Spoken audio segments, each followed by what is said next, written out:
திருக்குறள் கதைகள் குறள் அகர முதல எழுத்தெல்லாம் ஆதிபகவன் முதற்றே உலகு. பானுவின் மகன் பட்டணத்தில் படித்துக் கொண்டிருந்தான். அவன் அடிக்கடி பானுவுக்கு லெட்டர் அனுப்புவது வழக்கம். எப்பையும் போல பானுவுக்கு லெட்டர் வந்தது. அதை பானு வாங்கி பிரித்து படித்து பார்த்ததும் பானுவுக்கு ஒரே சந்தோஷம். என்ன பானு லெட்டர் படிச்சதும் முகத்தில ஒரே சந்தோஷமா இருக்கு. அப்படி என்ன அந்த லெட்டர்ல எழுதி இருக்கு? கழுகாரே, என் மகன் பட்டணத்தில் படிக்கிறான் அல்லவா, அவன் படிப்பு முடிந்து விட்டதா, அதான் அவன் நாளைக்கு வீட்டுக்கு வருகிறானா, அதைதான் எழுதியிருக்கிறான். அப்படியா? சந்தோஷம். இனிமேல் ஆச்சும் உன் மகன் உன் கூடவே இருப்பானா? ஆம், அதையும் தான் லெட்டரில் எழுதியிருந்தான். இனிமேல் என் கூடவே இருக்கப் போகிறானா, எங்கேயும் என்னை விட்டுவிட்டு போக மாட்டேன் என்று எழுதியிருந்தான். அப்படியா? சரி, உன் மகன் வந்ததும் எங்களை பற்றி கொஞ்சம் சொல். சரியா? நான் வருகிறேன். சொல்லிவிட்டு கழுகு சென்று விட்டது.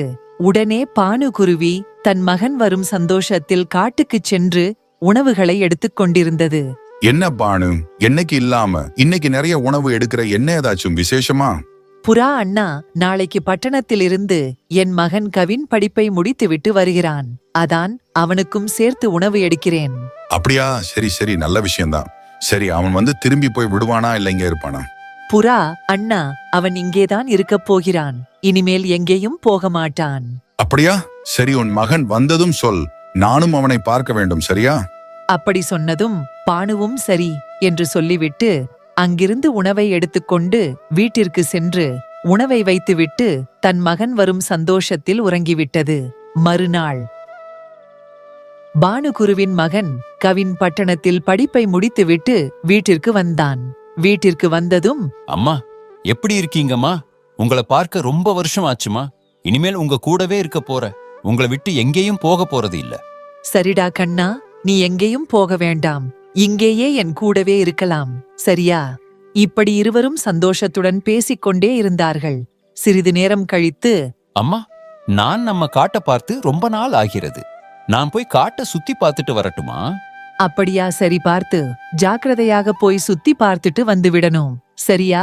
சரி என்று கூறிவிட்டு கவின் காட்டை சுத்தி பார்ப்பதற்கு சென்றான். கவினும் சந்தோஷத்துடன் காட்டை சுற்றி பார்த்து கொண்டிருந்தான். அப்போது அங்கிருந்த புறா கவினை பார்த்தது. கவினிடம் சென்று, யாருப்பா நீ? காட்டுக்கு புதுசா இருக்க. இதுக்கு முன்னால உன்னை இந்த காட்டுல பார்த்ததே இல்லையே. நீ எந்த காட்டுல இருந்து வருகிறாம்? அங்கிள், என் பெயர் கவின். நானும் இந்த காட்டை சேர்ந்தவன் தான். அப்படியா? நானும் இந்த காட்டில் தான் பல வருடமாக இருக்கிறேன். இதுவரைக்கும் உன்னை பார்த்ததே இல்லையே. நான் படிப்பதற்காக வெளியூர் சென்றிருந்தேன். படிப்பை முடித்துவிட்டு இப்போதுதான் வந்தேன். எங்க அம்மா பெயர் பானு. ஓ, பானுவின் மகனா? உன்னை சின்ன வயசுல பார்த்தது. இப்ப ஆளே மாறி போயிருக்க, அதான் அடையாளம் தெரியல. சரி சரி, நல்லா இருக்கிறியா? நல்லா இருக்கிறேன் அங்கிள். நீங்க எப்படி இருக்கீங்க? நானும் நல்லா இருக்கேன்பா. சரி, எங்க தனியா கிளம்பிட்ட? அங்கிள், நான் நம்ம காட்டை பார்த்து ரொம்ப நாள் ஆகுது. அதான் சுத்தி பார்க்கலாம் என்று வந்தேன். அப்படியா? சரி சரி, பார்த்து பத்திரமா காட்டை சுத்தி பாரு. சரியா, நான் வருகிறேன். அப்படி சொல்லிவிட்டு புறா சென்றதும் கவினும் அங்கிருந்து சென்று காட்டை சுற்றி பார்த்தான். காட்டை சுற்றி பார்த்துவிட்டு ஒரு வீட்டின் ஓரமாக உட்கார்ந்து ஓய்வெடுத்துக் கொண்டிருந்தான். அப்போது அங்கு கழுகு வந்தது. யாருப்பா நீ? என் வீட்டு முன்னாடி என்ன பண்ணுகிறாய்? அங்குள், நான் இந்த காட்டை சுற்றி பார்க்க வந்தேன். ரொம்ப நேரம் காட்டையை சுத்தி பார்த்ததால் உடம்பெல்லாம் டயர்டாக இருந்துச்சு. அதான் சிறிது நேரம் ஓய்வு எடுத்துட்டு போகலாம் என்று உட்கார்ந்து இருந்தேன். அப்படியா? நீ எந்த காட்டில் இருந்து வருகிறாய்? அங்குள், நானும் இந்த காட்டை சேர்ந்தவன் தான். நான் படிப்பதற்காக வெளியூர் சென்றிருந்தேன். படிப்பை முடித்துவிட்டு இப்பதான் வந்தேன். அதான் காட்டை சுற்றி பார்க்கலாம் என்று வந்தேன். ஓ, நீதான் பானுவின் மகனா? பரவாயில்லை, நன்றாகவே வளர்ந்திருக்கிறாய். சரி, படிப்பை முடித்துவிட்டு வந்து விட்டாய். அடுத்தது என்ன பண்ண போகிறாய்? அண்ணா, இன்னும் கொஞ்ச நாள் கழித்து சொந்தமாக பிசினஸ் பண்ணலாம்னு இருக்கேன். அப்படியா? நல்ல விஷயம். சீக்கிரமாகவே உன் தொழிலை தொடங்கு. அதற்கு எந்த விதமான சப்போர்ட் தேவைப்பட்டாலும் என்னிடம் வந்து தயங்காமல் கேள். சரியா? சரிங்க ஆங்கிள், கண்டிப்பா உங்கள் உதவி தேவைப்பட்டால் வந்து கேட்கிறேன். சரியா? நான் வந்து வெகு நேரம் ஆகிவிட்டது. வீட்டிற்கு செல்ல வேண்டும். நான் வருகிறேன் என்று சொல்லிவிட்டு கவின் அங்கிருந்து வீட்டிற்கு சென்று விட்டான். சில நாட்கள் கழித்து, அம்மா, நான் சொந்தமாக டியூஷன் ஆரம்பிக்கலான்னு இருக்கிறேன். அதற்கு நீங்கள் என்ன சொல்கிறீர்கள்? அப்படியா? நல்ல விஷயம்தானே. இதற்கு நான் என்ன சொல்லப் போகிறேன்? உன் விருப்பம் போலவே நீ என்ன வேண்டுமானாலும் செய். அதற்கான உதவியை நான் செய்கிறேன். சரியா? அப்படியா? ரொம்ப நன்றிமா. நான் சீக்கிரமாவே ஒரு டியூஷன் ஆரம்பிக்கிறேன். அப்படி சொல்லிவிட்டு கவின் டியூஷன் தொடங்குவதற்கு தேவையான பொருட்களை தயார் செய்தனர். இப்படியே சில நாட்கள் கழித்து தன் டியூஷனை தொடங்கி வைப்பதற்காக அனைத்து பறவைகளையும் அழைத்து வந்தன. டியூஷனை தொடங்கியது. அதில் முதல் எழுத்து ஆ என்று கூறியது. அப்படியா? ஆ என்றால் என்ன? ஆ என்றால் எழுத்துக்களுக்கு எல்லாம் முதன்மையானதுதான் ஆ. அப்படி என்றால் நமக்கெல்லாம் முதன்மையானவர் யார்? எழுத்துக்களில் முதலில் வணங்கி தொடங்க வேண்டியது ஆ. அதுபோல நமக்கெல்லாம் முதன்மையானவர் அம்மா அப்பாதான். எனவே எழுத்துக்களுக்கெல்லாம் முதன்மையானது அ. அதுபோல நமக்கெல்லாம் முதன்மையானவர் அம்மா அப்பா. ஆகையால் நாம் எந்த ஒரு தொழிலை தொடங்கினாலும் அம்மா அப்பாவை வணங்கி அவர்கள் ஆசிர்வாதத்தோடு தொடங்கினால் நமக்கு வெற்றிதான்.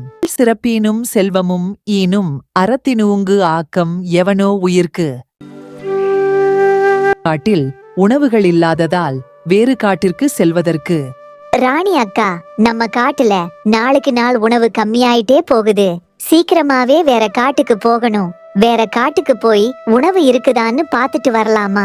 ஆம், நம்ம காட்டில உணவே இல்ல. வேற காட்டுக்கு போய் தான் உணவு எடுத்துக்கிட்டு வரணும். சரி வா, வேற காட்டுக்கு போய் உணவு எடுத்து வரலாம். அப்படி சொல்லிவிட்டு இருவரும் உணவு எடுத்து வருவதற்காக வேறு காட்டிற்கு சென்றார்கள். வெகு தூரம் சென்றதும் ஒரு பழங்கள் நிறைந்த தோட்டத்தை பார்த்தார்கள். அங்கு சென்று, பானு, இங்க பார்த்தியா? நம்ம காட்டுல உணவே இல்ல. ஆனா இங்க எவ்வளவு உணவு இருக்குது பாரேன். இது எல்லாத்தையும் நம்ம எப்படியாவது எடுத்துக்கிட்டு போயிடலாமா? ராணி அக்கா, இங்க நிறைய உணவு இருக்குது. இதை எல்லாத்தையும் நம்மளால எப்படி எடுத்து போக முடியும்? நாம் வேண்டுமென்றால் தினமும் வந்து எடுத்துக்கொண்டு போகலாம். அப்படியா? நம்மள மாதிரியே யாராச்சும் உணவு தேடி வந்து இதை பார்த்தால் எல்லா உணவையும் எடுத்துக் கொண்டு போய் விடுவார்கள். இந்த உணவுகளை நாம் எப்படியாச்சும் எடுத்துச் செல்ல வேண்டும். இங்கிருக்கும் மொத்த உணவையும் நம்மளால் இப்போதைக்கு எடுத்துச் செல்ல முடியாது. வேண்டுமென்றால் நான் வீட்டை இந்த காட்டிலேயே கட்டினால்தான் நம் இங்கே உணவு எடுத்துக்கொள்ளலாம் என்று இருவரும் பேசிக்கொண்டே இருந்தார்கள். அப்போது அந்த வழியாக காட்டின் தலைவன் கழுகு வந்தது. இவர்கள் இருவரும் அங்கே இருப்பதை பார்த்து அவர்களிடம் சென்று, யார் நீங்கள்? இந்த காட்டில் என்ன பண்ணுகிறீர்கள்? கழுகாரே, நாங்கள் பக்கத்து காட்டில் இருந்து வருகிறோம். எங்கள் காட்டில் உணவில்லாததால் உணவு தேடி வந்தோம். இங்கு உணவு இருப்பதை பார்த்தோம். அதான் இந்த தோட்டத்தில் இருந்து உணவு எடுத்துக்கொள்ளலாம் என்று பேசிக் கொண்டிருந்தோம். என்னது, உணவு எடுத்துப் போவதற்கு வந்தீர்களா? இந்த உணவுகள் எல்லாம் இந்த காட்டில் இருக்கும் பறவைகளுக்கு மட்டும்தான் மற்ற காட்டில் இருந்து வரும். பறவைகளுக்கெல்லாம் இங்கு உணவு கிடையாது. கழுகாரே, நாங்கள் வெகு தூரத்தில் இருந்து வருகிறோம். நாங்கள் இந்த தோட்டத்திலிருந்து சிறிது உணவு மட்டும் எடுத்துக்கொள்கிறோம். அப்படியா? சரி சரி, நீங்கள் வெகு தூரம் இருந்து வருவதால் உங்களுக்கு இந்த முறை மட்டும் இந்த தோட்டத்திலிருந்து உணவு எடுத்துப் போவதற்கு அனுமதிக்கிறேன். இன்னொரு முறை இங்கு வந்து உணவு எடுக்கக்கூடாது, சரியா? அப்படி கழுகு சொன்னதும் இவர்கள் சரி என்று கூறிவிட்டு அந்த தோட்டத்திலிருந்து உணவு எடுத்துக்கொண்டேன் தன் காட்டிற்கு வந்தார்கள். தன் காட்டில் பசியுடன் இருந்த பறவைகள் இவர்களை பார்த்தார்கள். சிறிது நேரம் கழித்து ராணி காகம் வீட்டிற்கு புறாவும் மற்ற பறவைகளும் சென்று ராணியிடம், ராணி, நீயும் பானுவும் எங்கிருந்து உணவு எடுத்து வருகிறீர்கள்? எங்களுக்கும் சொன்னால் நாங்களும் அங்கு சென்று உணவு எடுத்து வருகிறோம். அப்படியா? நானும் பானுவும் உணவு தேடி வெகு தூரம் சென்றோம். அங்கு ஒரு காட்டின் நடுவே ஒரு உணவு தோட்டத்தை பார்த்தோம். அங்கு சென்று மொத்த உணவையும் எடுத்து வரலாம் என்று நினைத்தோம். ஆனால் அந்த காட்டின் தலைவன் கழுகு எங்களை அந்த தோட்டத்திலிருந்து உணவு எடுக்கக்கூடாது என்று சொல்லிவிட்டார். நாங்கள் அவரிடம் வெகு தூரத்திலிருந்து வருகிறோம், சிறிது உணவு மட்டும் எடுத்துக்கொள்கிறோம் என்று கூறி எங்களுக்கு தேவையான உணவை மட்டும் எடுத்துக்கொண்டு வந்தோம். அப்படியென்றால் நாங்களும் அங்கு சென்று உணவு எடுத்து வர முடியுமா? இல்லை, நீங்கள் அங்கு சென்றால் உங்களுக்கு உணவு கிடைக்காது. ஏனென்றால் அந்த காட்டில் வசிக்கும் பறவைகளுக்கு மட்டும்தான் அந்த உணவு தோட்டத்தில் இருந்து உணவு எடுக்கலாம். மற்ற பறவைகள் ஏதேனும் அங்கு உணவு எடுக்கச் வந்தால் அங்கு உணவு எடுக்க அனுமதிக்க மாட்டார்கள். எங்களுக்கே இன்னொரு முறை வரக்கூடாது என்று சொல்லிதான் அனுப்பினார்கள். அப்படியா? சரி சரி, இப்போ எங்களுக்கு மிகவும் பசிக்கிறது. நாங்களும் நம் காடு முழுவதும் சுத்தி சுத்தி தேடிவிட்டோம், உணவே கிடைக்கவில்லை. நீ எடுத்து வந்த உணவில் சிறிது உணவு கொடுத்தால் நாங்கள் அதை சாப்பிட்டு பசியை போக்கிவிடவும். சரியா போச்சு. போ, நானே அந்த கழுகியிடம் எவ்வளவு நேரம் கெஞ்சி வாங்கி வந்தேன் தெரியுமா? நீங்க சும்மாவே உட்கார்ந்துகிட்டு நான் எடுத்து வந்ததை சாப்பிட்டு போலாம்னு பாக்குறீங்களா? இருக்கிற உணவு எனக்கே பத்தாது. நீங்க வேற எங்கேயாச்சும் போய் உணவு தேடி சாப்பிடுங்க போங்க என்று சொன்னதும் அங்கிருந்து புறாவும் மற்ற பறவைகளும் பானு வீட்டிற்கு சென்றார்கள். பானு வீட்டிற்கு சென்று பானுவிடம், பானு, நீயும் ராணிக்காகமும் ஒன்றாக சென்று ஏதோ ஒரு காட்டில் இருந்து உணவு எடுத்து வருவதை பார்த்தோம். அதான் உன் வீட்டிற்கு வருவதற்கு முன்னாடியே ராணிக்காகம் வீட்டிற்குச் சென்று எங்கிருந்து உணவு எடுத்து வந்தீர்கள் என்று கேட்டோம். அதற்கு ராணி காகம் அங்கு நடந்தவை எல்லாவற்றையும் கூறியது. அதான் நாங்களும் அங்கு சென்று உணவு எடுத்து வரலாம் என்று கேட்டோம். அதற்கு ராணி காகம் அந்த காட்டில் வசிக்கும் பறவைகளுக்கு மட்டும்தான் அங்கு உணவு எடுக்க முடியும் என்று கூறியது. அதான் எங்களுக்கு மிகவும் பசிக்கிறது, நீ எடுத்து வந்த உணவில் சிறிது உணவு கொடு என்று கேட்டோம். அதற்கு தர முடியாது என்று கூறியது. அதான் உன்னிடமும் உணவு இருக்கிறது அல்லவா, எங்களுக்கு கொஞ்சம் உணவு கொடுத்தால் நாங்களும் சாப்பிட்டு பசியை தீர்ப்போம். அப்படியா? சரி சரி, என்னிடம் சிறிது உணவு இருக்கிறது, எல்லாரும் சேர்ந்து அந்த உணவை சாப்பிடலாம், சரியா? என்று சொன்னதும் அனைவரும் ஒன்றாக சேர்ந்து பானு எடுத்து வந்த உணவுகளை சாப்பிட்டார்கள். உணவுகளை சாப்பிட்டு முடித்ததும் பானுவிடம், பானு, நீயும் ராணிக்காகமும் சென்றுதான் உணவு எடுத்து வந்தீர்கள். ஆனால் ராணிக்காகம் நாங்கள் கேட்டதற்கு உணவு தர முடியாது என்று கூறியது. ஆனால் நீ எங்கள் பசியை புரிந்து கொண்டு உன் உணவை தந்தாய். உன் நல்ல மனதிற்கு நீ நன்றாகவே இருப்பாய். உனக்கு ஏதேனும் உதவி தேவைப்பட்டால் எங்களிடம் வந்து கேட்கலாம், சரியா? என்று சொல்லிவிட்டு அனைவரும் சென்று விட்டார்கள். சில நாட்கள் கழித்து காட்டில் இருக்கும் பறவைகளுக்கெல்லாம் தலைவராக வைக்கலாம் என்று அனைத்து பறவைகளும் ஒன்று கூட்டினார்கள். அப்போ இது ராணிக்காகமும் பானுகுருவியும் அங்கு வந்தார்கள். அப்போது முன்னாள் தலைவராக இருந்த புறா பானுவை அழைத்தது. அனைவரும் நன்றாக கேளுங்கள்.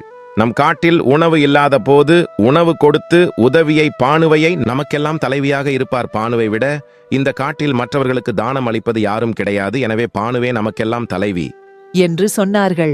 இதை பார்த்த ராணி காகம் தன் செய்த தவறை உணர்ந்தது. எனவே மற்றவர்களுக்கு தானம் அளிப்பதால் நம்மளை மற்றவர்கள் முன்னாடி உயர்த்தியும் காட்டும், நம்மளை செல்வந்தராகவும் ஆக்கும், நம் உயிரையும் காக்கும். அறிவுடையார் ஆவதறிவார், அறிவிலார் அஃதரிகல்லா தவர். ஜெய்ப்பூர் என்ற காட்டில் ராணிக்காகமும் பானுகுருவியும் வாழ்ந்து வந்தார்கள். இவர்கள் இருவரும் காட்டில் உள்ள காய்ந்த மரங்களை வெட்டி ஓரிடத்தில் வைத்து மறுநாள் அதை எடுத்துக்கொண்டு வீடு வீடாக சென்று விற்பது வழக்கம் போல். நவீன் கண்ணா, வா, நானும் பானு ஆண்டியும் காட்டுக்குச் சென்று மரம் வெட்டப் போகிறோம். நீ இங்கே தனியாக இருப்பாய். அதனால் உன்னை பானு ஆண்டி வீட்டில் கவின் இருப்பான். அவனோடு நீயும் அங்கேயே இருக்கணும், சரியாவா? பானு ஆண்டி வீட்டிற்கு போகலாம். அப்படி சொல்லி ராணிக்காகம் தன் மகனை அழைத்துக் கொண்டு பானு வீட்டிற்கு சென்றது. பானு வீட்டிற்கு சென்று, பானு இன்னும் ரெடியாகவில்லையா? சீக்கிரமா போனால்தான் மரங்களை வெட்டி சேர்த்து வைத்துவிட்டு வீட்டுக்கு சீக்கிரமாகவே வந்துவிடலாம். இல்லையென்றால் நேரமாகிவிடும். ராணி அக்கா, இதோ நான் ரெடி கோடாரி எடுத்துக்கொண்டு போக வேண்டியதுதான், வாங்க போகலாம். கண்ணுங்களா, இத பாருங்க. நாங்க வரும் வரைக்கும் வீட்டை விட்டு எங்கேயும் வெளியே போக கூடாது, சரியா? வீட்டிலேயே விளையாடிக் கொண்டிருக்க வேண்டும். என்ன? சரிங்க ஆண்டி, நானும் நவீனும் எங்கேயும் போக மாட்டோம், இங்கே விளையாடுகிறோம். நீங்க போயிட்டு சீக்கிரமா வாங்க. இருவரும் வழக்கம் போல் காய்ந்த மரங்கள் இருக்கும் இடத்திற்கு சென்று மரங்களை வெட்டினார்கள். சிறிது நேரம் வெட்டியதும், ராணி அக்கா, இன்னைக்கு நம் நிறைய மரங்களை வெட்டி இருக்கோம். இதையெல்லாம் சீக்கிரமாகவே நம் எப்பையும் வைக்கும் இடத்திற்கு எடுத்துக்கொண்டு வைக்கலாம். இதை எடுத்துக்கொண்டு வைப்பதற்குள்ளே நமக்கு நேரமாகிவிடும். பானு, நாம் வந்து கொஞ்ச நேரம்தான் ஆகிறது. இன்னும் கொஞ்சம் மரங்களை வெட்டிவிட்டு அதுக்கப்புறம் எடுத்துக்கொண்டு வைக்கலாம். இன்னும் கொஞ்சம் மரம் வெட்டு. இப்படி சொன்னதும் பானுவும் மரங்களை வெட்டியது. சிறிது நேரம் கழித்து ராணிக்காகம், பானு விறகு வெட்டியது போதும். இன்னைக்கு நாம் வழக்கம் போல் இல்லாமல் நிறைய விறகு வெட்டிவிட்டோம். சீக்கிரமா இந்த விறகுகளை எல்லாம் எடுத்துக்கொண்டு வைக்க வேண்டும். வா, வெட்டிய விறகுகளை எல்லாத்தையும் எடுத்து போகலாம். அப்படி சொன்னதும் பானுகுருவியும் ராணிக்காகமும் சேர்ந்து அந்த விறகுகளை எடுத்துக்கொண்டு ஓரிடத்தில் வைத்தார்கள். அதிக விறகு வெட்டியதால் அதை எல்லாத்தையும் எடுத்து வந்து வைத்துவிட்டு வீட்டிற்கு வருவதற்கு நேரமாகிவிட்டது. இங்கு நவீனும் கவினும், அம்மா, ஏன் இன்னும் வரவில்லை? சீக்கிரமா வந்து விடுகிறேன் என்று சொல்லிவிட்டு போனார்கள். ஆனால் இன்னும் வரவில்லை. நாம் வேண்டுமென்றால் வெளியே போய் பார்த்துவிட்டு வரலாமா? வேண்டாம், நம்மளை வீட்டை விட்டு வெளியே எங்கேயும் போகக்கூடாது என்று சொன்னார்கள். நாம் இங்கேயே இருக்கலாம், அவர்கள் வந்து விடுவார்கள். இப்படி இருவரும் பேசிக் கொண்டிருந்தார்கள். அப்போது அங்கு கழுகு வந்தது. அவர்களிடம், கண்ணுங்களா, உங்க அம்மா எங்க? நீங்க மட்டும்தான் இருக்கிறீர்களா? எங்க அம்மாவும் பானு ஆண்டியும் விறகு வெட்டுவதற்காக காட்டிற்கு சென்றார்கள். இன்னும் வரவில்லை. அப்படியா? சரி சரி, அவங்க வீட்டிற்கு வந்ததும் நான் இங்கே வந்தேன் என்று அவர்களிடம் சொல்லுங்கள். என்ன? அப்படி சொல்லிக் கொண்டிருந்த போது பானுகுருவியும் ராணிக்காகமும் வீட்டிற்கு வந்தார்கள். வீட்டில் கழுகு இருப்பதை பார்த்து, அடடே கழுகாரே, வாங்க, எப்ப வந்தீர்கள்? என்ன விஷயமாக வந்தீர்கள்? நான் சிறிது நேரத்துக்கு முன்புதான் வந்தேன். என்ன விறகு எல்லாம் வெட்டி முடித்துவிட்டு இப்பதான் வருகிறீர்களா? ஆம், இன்னைக்கு நிறைய விறகு வெட்டி விட்டோம். அதான் அதையெல்லாம் எடுத்து வைத்து விட்டு வருவதற்குள் நேரமாகிவிட்டது. அப்படியா? சரி சரி, நாளைக்கு எனக்கு கொஞ்சம் விறகு வேண்டும். என் வீட்டிற்கு எடுத்து வந்து கொடுக்க வேண்டும். அதான் சொல்லிவிட்டு போகலாம் என்று வந்தேன். அப்படியா? சரி, நாளைக்கு நானும் ராணி அக்காவும் விறகு எடுத்துக்கிட்டு வருகிறோம். சரி சரி, ஒரு விறகு கட்டையின் விலை எவ்வளவு சொன்னால் நான் இப்பவே பணம் தந்துவிட்டு போகிறேன். கழுகாரே, நீங்கள் வீட்டுக்கு போங்கள். நாங்கள் நாளைக்கு விறகு எடுத்து வந்து கொடுத்துவிட்டு அதுக்கு அப்புறம் பணம் வாங்கிக்கிறோம். அப்படியா? சரி, நாளைக்கு மறக்காம வீட்டுக்கு விறகு எடுத்து வந்து விடுங்கள். சரியா? அப்படி சொல்லிவிட்டு கழுகு அங்கிருந்து சென்று விட்டது. அங்கு இருந்து சென்றதும் ராணிக்காகம், பானு, நாளைக்கு எனக்கு கொஞ்சம் வேலை இருக்கிறது. அதனால் நீ மட்டும் சென்று கழுகுக்கு விறகு கொடுத்துவிட்டு வா, சரியா? இப்படி சொல்லிவிட்டு ராணிக்காகமும் நவீன அழைத்துக் கொண்டு வீட்டிற்கு சென்று விட்டது. மறுநாள் காலையில் பானு குருவி, கண்ணா, நான் கழுகு வீட்டிற்கு சென்று விறகு கொடுத்து விட்டு வருகிறேன். அது வரைக்கும் நீ எங்கேயும் போகாமல் இங்கே இருக்க வேண்டும், சரியா? சரிங்க அம்மா, நான் எங்கேயும் போகாமல் இங்கேயே இருக்கிறேன். நீங்கள் சீக்கிரமாக வந்து விடுங்கள், சரியா? சரி என்று கூறிவிட்டு பானு குருவி விறகு எடுத்துக்கொண்டு கழுகு வீட்டிற்கு சென்றது. அங்கு சென்று கழுகிடம் விறகை கொடுத்தது. என்ன பானு, நீயும் ராணிதான் வருகிறேன் என்று சொன்னீர்கள். ஆனால் நீ மட்டும்தான் வந்திருக்கிறாய். ஏன் ராணி வரவில்லையா? கழுகாரே, ராணிக்கு கொஞ்சம் வேலை இருக்கிறதாம், அதான் வரவில்லை. நான் மட்டும்தான் வந்தேன். சரி, உங்களுக்கு விறகு போதுமா இல்ல இன்னும் வேணுமா? இல்லை, எனக்கு இதுவே போதும். இன்னும் விறகு தேவைப்பட்டால் அப்புறமா வந்து வாங்கிக் கொள்கிறேன். இதற்கு மட்டும் பணம் எவ்வளவு? அப்படி கேட்டுக்கொண்டிருக்கும் போது பானு குருவி கழுகு வீட்டில் போஸ்ட் பாக்ஸ் இருப்பதை பார்த்தது. அதை பார்த்ததும் கழுகிடம், கழுகாரே, நீங்கள் போஸ்ட் ஆபீஸில் வேலை செய்கிறீர்களா? ஆம், நான் போஸ்ட் ஆபீஸில் தான் வேலை செய்கிறேன். ஏன்? அப்படியென்றால் நான் என் குழந்தைக்காகத்தான் பணம் சேர்த்து வருகிறேன். ஆனால் அந்த பணத்தை வீட்டில் வைத்தால் யாராவது நான் இல்லாத நேரத்தில் வந்து திருடிவிட்டால் என்ன பண்ணுவது என்று தெரியவில்லை. அதனால்தான் என்னால் பணத்தை சேர்த்து வைக்க முடியாமல் இருக்கிறது. அதான் உங்களிடம் கொடுத்தால் நீங்கள் போஸ்ட் ஆபீஸில் என் குழந்தை பேரில் சேமித்து வைக்கிறீர்களா? அப்படியா? நல்ல விஷயம். உன் குழந்தை பேரில் ஒரு அக்கவுண்ட் ஓபன் பண்ணி அந்த பணத்தை சேமித்து வைக்கிறேன். உன்னால் எப்போ எல்லாம் பணம் எடுத்து வந்து கொடுக்க முடியுமோ அப்போ எல்லாம் வந்து என்னிடம் கொடு.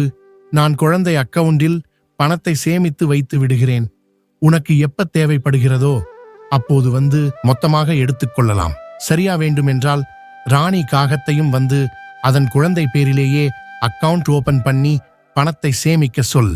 அப்படியா? ரொம்ப நன்றி. நீங்கள் எனக்கு கொடுக்க வேண்டிய பணத்தை என் குழந்தை அக்கவுண்டில் சேமித்து வைத்து விடுங்கள். நான் ராணிக்காகத்திடமும் சொல்கிறேன். அப்படி சொல்லிவிட்டு ராணிக்காகம் வீட்டிற்கு சென்றது. அங்கு சென்று, ராணி அக்கா, நான் கழுகு வீட்டிற்கு விறகு தருவதற்கு சென்றேன். அங்கு சென்று விறகு கொடுத்துவிட்டு சிறிது நேரம் அங்கிருந்தேன். அப்போது கழுகு வீட்டில் போஸ்ட் பாக்ஸ் இருப்பதை பார்த்தேன். உடனே கழுகியிடம் போஸ்ட் ஆபீஸில் வேலை செய்கிறீர்களா என்று கேட்டேன். அதற்கு ஆம், வேலை செய்கிறேன் என்று கூறியது. உடனே நானும் என் குழந்தைக்காக பணத்தை சேர்த்து வைக்க வேண்டும். அதற்கு ஏதாச்சும் வை இருக்கிறது என்று கேட்டேன். அதற்கு கழுகு என் குழந்தை பேரிலேயே அக்கவுண்ட் ஓபன் பண்ணி அதில் பணத்தை சேமித்து வைக்கலாம் என்று சொன்னது. அதான் நானும் சரி என்று விறகு போட்ட பணத்தை என் குழந்தை அக்கவுண்டில் சேமித்து வைக்க சொல்லிவிட்டேன். அதான் நீங்களும் சேமித்து வைத்தாள். நம் குழந்தை வளர்ந்த பிறகு தேவைப்பட்டால் அந்த பணத்தை மொத்தமாக எடுத்துக்கொள்ளலாம். என்ன சொல்கிறீர்கள்? அப்படியா? என் குழந்தை வளர்வதற்கு இன்னும் நிறைய நாட்கள் இருக்கிறது. அதுக்குள்ளே எதுக்கு இப்ப அதை பத்தி யோசிக்கணும்? ராணி அக்கா, நாம் இப்பவே அதையெல்லாம் யோசித்து முன்கூட்டியே பண்ணினால்தான் நமக்கு பின்னாடி உதவும். இப்போ யோசிக்காமல் விட்டால் நமக்கு பின்னாடி நிறைய பிரச்சனை வந்துடும். அதையெல்லாம் அப்புறமா பாத்துக்கலாம், சரியா? வா, நாம் இப்போ இருக்கிற வேலைய பார்க்கலாம். பானு குருவியும் சரி என்று சொல்லிவிட்டு வீட்டிற்கு சென்று விட்டது. மறுநாள் வழக்கம்போல் விறகுகளை வெட்டி இருவரும் வியாபாரம் செய்தார்கள். அதில் பானுகுருவி மட்டும் விறகு விற்ற பணத்தை கழுகிடம் சென்று கொடுத்து வந்தது. இப்படியே சில வருடங்கள் கழித்து பானுவின் மகன் கவின், அம்மா, ஸ்கூல் வெகு தூரத்தில் இருப்பதால் இங்கிருந்து போவதற்கு ரொம்ப சிரமமாக இருக்கிறது. அதான் ஸ்கூல் பஸ் மற்றவர்களை ஏற்றி செல்வதற்கு வருகிறதல்லவா, அதிலேயே நானும் போகிறேன். எனக்கும் ஸ்கூல் பஸ்ஸுக்கு சேர்த்து பீஸ் கட்டுமா? கூடவே தன்னுடைய நண்பன் நவீனும் வந்தான். அப்போது அப்படியா, ஸ்கூல் பஸ்ஸில் போறியா? அப்படின்னா நானும் எங்க அம்மா கிட்ட சொல்லி ஸ்கூல் பஸ்ஸிலேயே வருவேன்.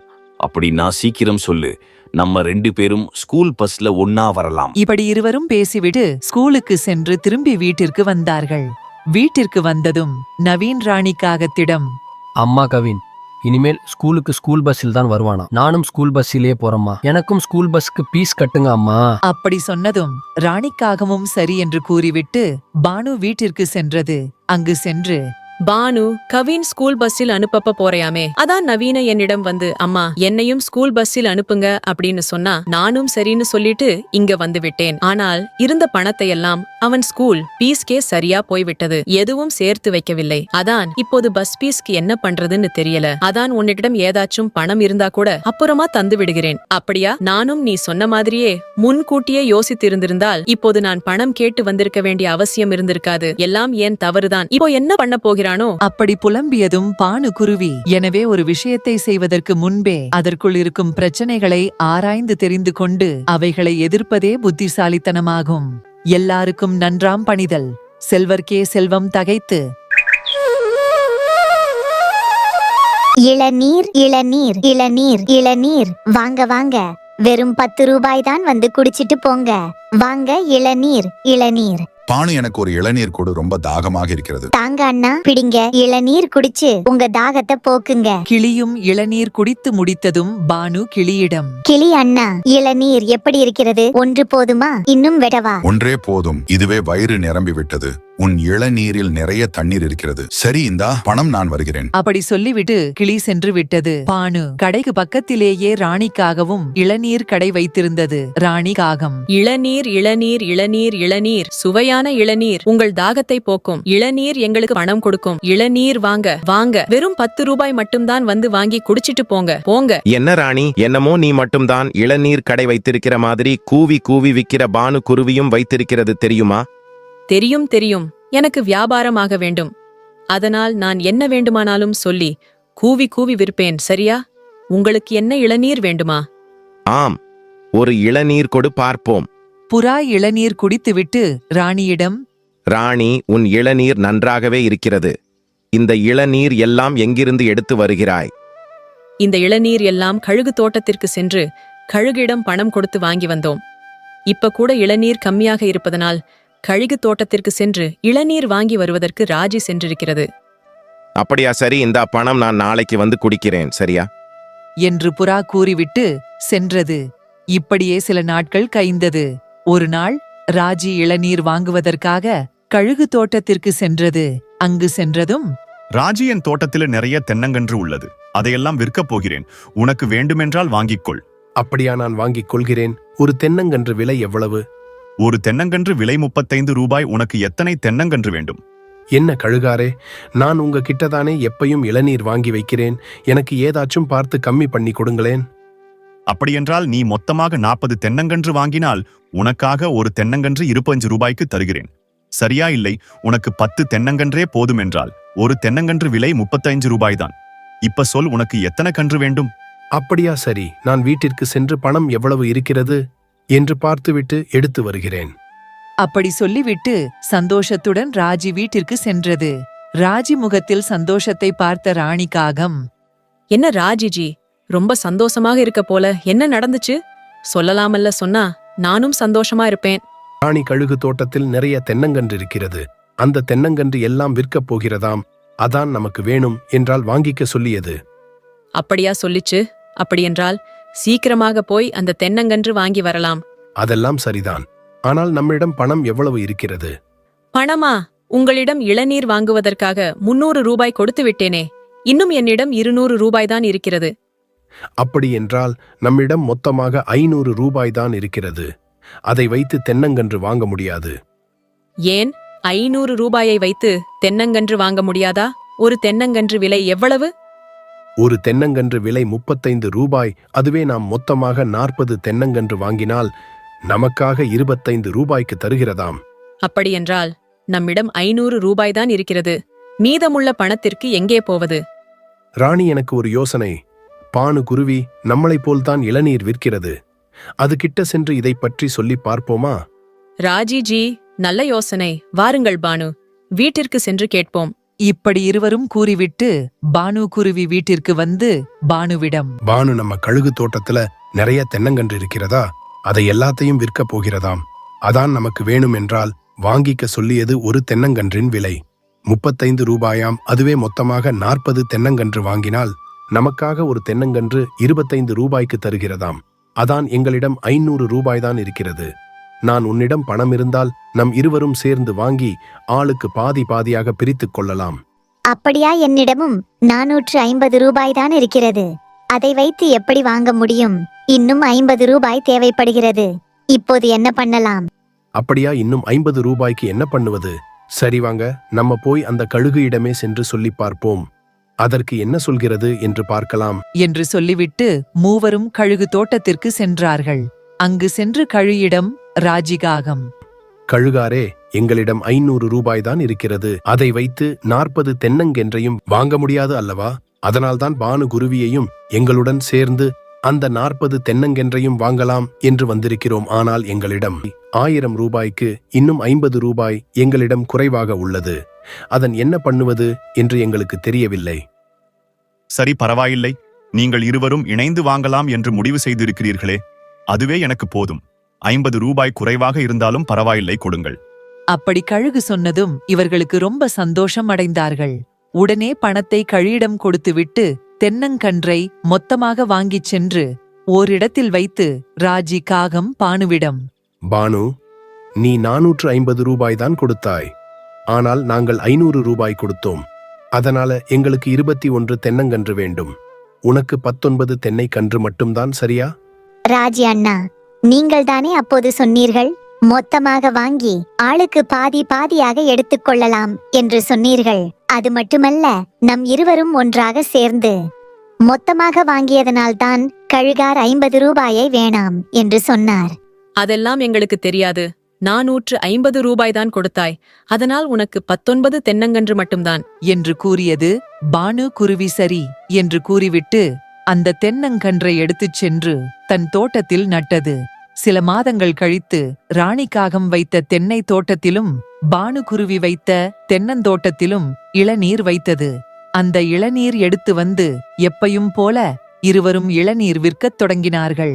ஆனால் இந்த முறை ராணிக்காகம், ராஜிஜி, நமக்கு இனிமேல் எந்த கவலையும் இல்லை. நம்ம தோட்டத்திலேயே இளநீர் வைக்கிறது. அதை வைத்து நம் முன்னேறி விடலாம். ஆம், இனிமேல் நம்ம எப்படி வேண்டுமானாலும் இருக்கலாம். ஆனால் நம்மள மாதிரியே பானு குருவியும் இருக்கிறது. அதுவும் இனிமேல் என்ன பண்ணுமோ? அப்புறம் என்ன, நம்மள மாதிரியே அதையும் கையிலே பிடிக்க முடியாது. இன்று இருவரும் பேசிக் கொண்டார்கள். மறுநாள் வழக்கம்போல் பானுகுருவி தன் தோட்டத்தில் இருந்து இளநீர் எடுத்துக்கொண்டு வந்து விற்பதற்கு சிறிது நேரமாகிவிட்டது.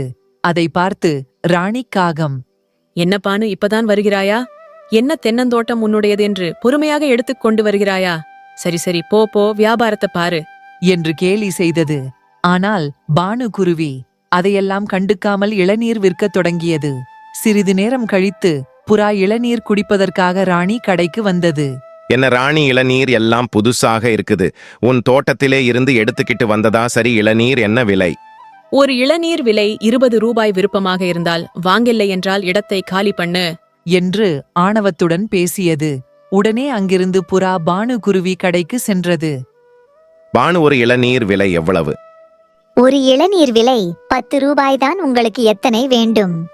எனக்கு ஒரு இளநீர் கொடு, போதும்.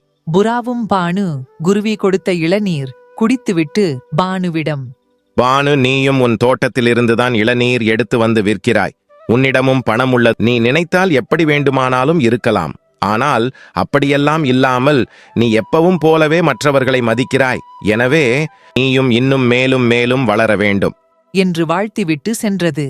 எனவே நீ ஏழையாக இருக்கும் பொழுதே மற்றவர்களை எப்படி மதிக்கிறாயோ, நீ அதே போலவே செல்வந்தராக மாறினாலும் மற்றவர்களை மதித்து பேசி பழகினாலே நீ இன்னும் மேலும் மேலும் செல்வந்தராக உயரலாம்.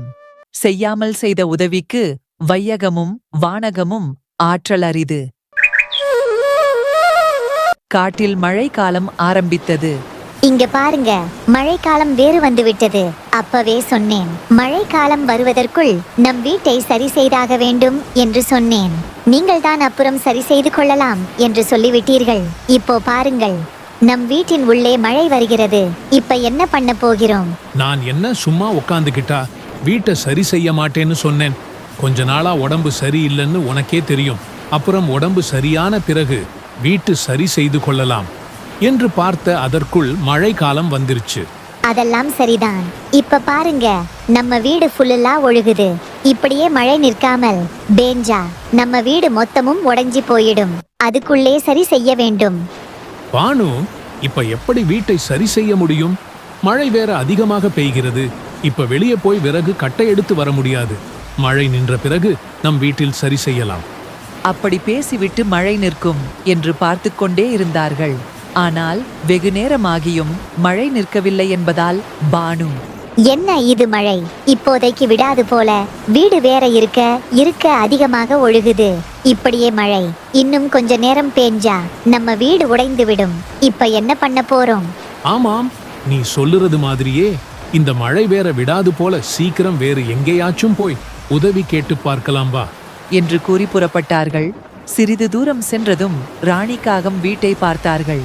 அங்கு சென்று கதவை தட்டினார்கள். கதவை தட்டியதும் ராஜி காகம், ராணி யாரோ இந்த கொற்ற மழையில வெளியே இருந்து கதவை தட்டுறாங்க, யாருன்னு போய் பாரு போ. அப்படி சொன்னதும் ராணி காகம் கதவை திறந்தது. வெளியே பானு குருவியும் பாலு குருவியும் இருப்பதை பார்த்து ராணி காகம், என்ன பானு, இந்த கொற்ற மழையில இங்க வந்த எதுக்கு எங்களை டிஸ்டர்ப் பண்றீங்க? ராணி அக்கா, எங்க வீடு ரொம்பவும் உடைந்து போய் மழை தண்ணி எல்லாம் உள்ள வந்துருச்சு. எப்ப வேணாலும் எங்க வீடு உடைந்து கீழே விழலாம். அதான் இந்த மழை நிற்கும் வரை உங்க வீட்டில் தங்கிவிட்டு போலாம் என்று வந்தோம். அப்படியா? இந்த வீட்ல எங்க ரிவருக்கே இடம் பத்தல. இதுல உங்களுக்கு வேற இடம் கொடுத்தனா நாங்க 2 பேரும் எங்கேயாச்சும் வெளியே போக வேண்டியதுதான். இங்க இடமும் இல்ல, ஒண்ணும் இல்ல. நீங்க வேற எங்கேயாச்சும் போய் பாருங்க, போங்க. அப்படி ராணி காகம் சொல்லிவிட்டு கதவை மூடியது. உடனே பானு குருவியும் பாலு குருவியும் அங்கிருந்து புறப்பட்டு புறா வீட்டிற்கு சென்றார்கள். புறா வீட்டிற்கு சென்று அங்கு புறா, என்ன பானு, இந்த கொற்ற மழையில இங்கே எதற்கு வந்தீர்கள்? புறா அண்ணா, எங்க வீடு உடைந்து போய் மழை தண்ணீர் எல்லாம் உள்ளே வந்து விட்டது. எங்களுக்கு இந்த மழை நிற்கும் வரை தங்குவதற்கு இடம் கொடுங்களேன். மழை நின்ற பிறகு நாங்கள் போய் விடுகிறோம். அப்படியா? சரி சரி, நீங்கள் இங்கேயே மழை நிற்கும் வரை தங்குங்கள். அதெல்லாம் சரிதான். நீங்கள் மழை காலத்திற்கு முன்பே உங்கள் வீட்டில் சரி செய்திருக்கலாம் இல்ல? புறா அண்ணா, மழை காலத்திற்கு முன்னாடியே நான் பாலுவிடம் வீடு சரியில்லை, வீட்டை சரி செய்ய வேண்டும் என்று பலமுறை சொன்னேன். ஆனால் சரி செய்யவே இல்லை. என்ன பாலு, ஏன் வீட்டை சரி செய்யவில்லை? சரி செய்திருந்தால் இந்த கொற்ற மழையில என்னை தேடி வந்திருக்க வேண்டிய அவசியம் இருந்திருக்காதுல்ல? அப்படியெல்லாம் இல்லை. எனக்கு கொஞ்சம் உடம்பு சரியில்லை. அதனால தான் வீட்டை சரி செய்ய முடியவில்லை. இல்லை என்றால் வீட்டை சரி செய்திருப்பேன். அப்படியா? சரி சரி, நீங்கள் இருவரும் மழைக்காலம் முடியும் வரை இங்கேயே இருங்கள். மழைக்காலம் முடிந்த பிறகு நாம் ஒன்றாகவே சேர்ந்து உங்கள் வீட்டை சரி செய்யலாம் என்று புறா சொன்னதும் பானு குருவியும் பாலுக்குருவியும் மழைக்காலம் முடியும் வரை புறா வீட்டிலேயே தங்கினார்கள். அப்படியே மழைக்காலமும் முடிந்தது. பானு வீட்டை சரி செய்வதற்காக விறகு கட்டைகளை எடுத்து வந்து வீட்டை சரி செய்தார்கள். சில நாட்கள் கழித்து வீட்டை சரி செய்து முடித்ததும், புறா அண்ணா, நீங்கள் எங்களுக்கு நிறைய உதவி செய்திருக்கிறீர்கள். இந்த உதவியை என்னைக்கும் மறக்க மாட்டோம். அப்படியெல்லாம் இல்லை, என்னுடைய உதவி உங்களுக்கு எப்போதுமே இருக்கும். உங்களுக்கு எப்போதாய்ச்சோம் உதவி வேண்டுமென்றால் என்னிடம் வந்து தயக்கம் இல்லாமல் கேட்கலாம், சரியா? அப்படி சொல்லிவிட்டு அங்கிருந்து சென்று விட்டது. புறா சென்றதும், பானு, நமக்கு புறா எப்படியெல்லாம் உதவியது, நாமும் புறாவைப் போலவே மற்றவர்களுக்கு உதவ வேண்டும், சரியா பானு? சரி சரி, நானும் இதைத்தான் சொல்லலாம் என்று நினைத்தேன். அதற்குள் நீங்களே சொல்லிவிட்டீர்கள். இப்படியே சில மாதங்கள் கழித்து மீண்டும் காட்டில் மழைக்காலம் தொடங்கியது. நம்ம காட்டுல மழைக்காலம் கிட்ட நெருங்கிவிட்டது. இப்பயே நம் உணவை தேடி எடுத்து வந்து சேமித்து வைத்தால் தான் மழை காலத்தில் நம் உணவு தேட வேண்டிய அவசியம் இருக்காது. வாங்க, உணவு தேடி போய் எடுத்து வரலாம். அப்படி சொல்லி இருவரும் உணவை தேடி எடுத்துக்கொண்டேன். வீட்டிற்கு வந்து உணவை சேர்த்து வைத்தார்கள். மழையும் ஆரம்பித்தது. இப்போ பாத்தியா, நம்ம வீடு எங்கேயும் மழை நீர் ஒழிகவே இல்லை. இனிமேல் நமக்கு கவலையே இல்லை. ஆம், இந்த முறை நாம் எல்லாத்தையும் முன்கூட்டியே தயார் பண்ணி வைத்து விட்டோம் என்று இருவரும் பேசிக்கொண்டே இருந்தார்கள். அப்போது ராணி காகமும் ராஜி காகமும் அங்கு வந்தார்கள். ராணி அக்கா, என்ன இந்த கொடூர மழையில எதுக்காக எங்களை தேடி வந்திருக்கீங்க? பானு, நாங்க இருந்த வீட்டில போன மழைக்கு அங்கங்க உடைந்து போய்விட்டது. அதனால் நாங்க வேற ஒரு இடத்தில் வீட்டை கட்டலாம் என்று ஒரு பெரிய காய்ந்த மரத்தில் வீட்டை கட்டினோம். இந்த மழை காற்றினால் அந்த மரம் கீழே விழுந்து எங்க வீடும் உடைந்து விட்டது. அவன் இந்த மழைக்காலம் முடியும் வரை உன் வீட்டில் தங்குவதற்கு இடம் தருவாயா? ராணி அக்கா, இது உங்க வீடு மாதிரி. நீங்கள் எப்ப வேண்டுமானாலும் வரலாம், எங்கு வேண்டுமானாலும் தங்கலாம். நீங்கள் இங்கேயே இருக்கலாம். நீங்கள் எதற்கும் கவலைப்பட வேண்டாம், சரியா? பானு, உனக்கு ரொம்ப பெரிய மனசு போன முறை உன் வீடு சரியில்லை என்று என் வீட்டிற்கு வந்து மழை நிற்கும் வரை தங்கிவிட்டு போய்விடுகிறேன், சிறிது இடம் கொடு என்று கேட்டாய். அதற்கு நான் முடியாது என்று கூறிவிட்டேன். அது மட்டுமல்ல, நான் யாருக்குமே உதவியதில்லை. நீ அதையெல்லாம் எதையும் மனதில் வைக்காமல் எங்களுக்கு உதவி செய்திருக்கிறாய். இதற்கு கைமாறாக உனக்கு என்ன செய்தாலும் ஈடாகாது. அப்படியெல்லாம் இல்ல. மற்றாரிடம் எதையும் எதிர்பார்த்து உதவக்கூடாது. அப்படி எதிர்பார்த்து உதவினால் அது உதவியும் கிடையாது. நீங்கள் இனிமேல் மற்றவர்களிடம் இருந்து எதையும் எதிர்பார்க்காமல் உதவினாலே போதும். துப்பார்க்கு துப்பாய துப்பாக்கி துப்பார்க்கு துப்பாய. தூமழை. ஜெய்ப்பூர் என்ற காட்டின் நடுவே ஒரு பெரிய மாமரம் ஒன்றே இருந்தது. அதில் நிறைய மாம்பழங்கள் இருந்தன.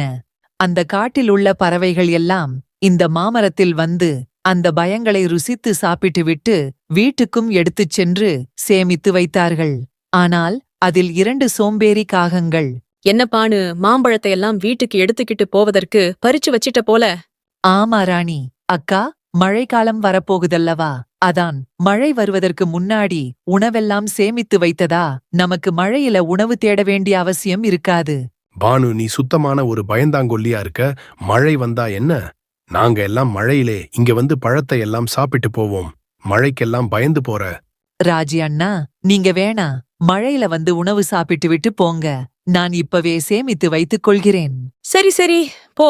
உன்கிட்ட பேசிய நேரத்துக்கு நாங்க உணவாச்சே சாப்பிட்டு இருப்போம். உன்னிடம் இவ்வளவு நேரம் பேசி ஒரு பயனும் இல்ல. சீக்கிரம் வீட்டுக்கு கிளம்பு, நேரம் ஆகுது பாரு, போ.